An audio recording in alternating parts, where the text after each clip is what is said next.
ایرو نوک همو روژان بو، گو شر به توپ و هاونان دست بکریه لکوبانه. گو داعش تاخین دبن کنترولا هزین کردی ده دابر توپان. و هزین پیشمرگین کردستان جی به چکین گران برسوا واندان. لگور روانگاه سوریا مافه مروان گوج صبح ایرو ده زیدتری 32 موشکین جعالی دولت اسلامی داعش ده کتن لسردورین جدا لباجار کوبانه. هفدمی شر و پفچونان دناوبرا هزین کردی و یپگه و همان ریخستنه ده لجادات ترمک لتاخابوتان. گو پیشمرگین کردستان جعالی خواه به چکین قرص و توپان آویتن سرمولگهن داعشه و ناوندین وان جناف برن.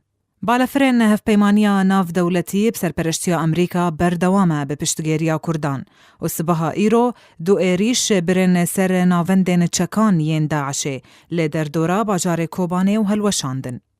لگور زانیارین جهندر کوبانه گوشر گلیان بتوندی درکت لنزیکی ناوندا روشن بیری ود انجام ده 4 تروریستین داعشه هاتن کشتن. تیزانین گوهن شروان ارتش آزاد جی لکوبانه شردکن گود انجاما کتنا توپن هاون لتاخا کانیا مشدان بریندار جو ارتش آزاد کتن و هاتن و گوهستن بون خوشخانهین باجر.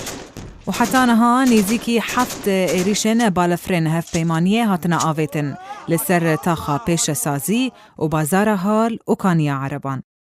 با پروگرام آرک بهار امین درویش.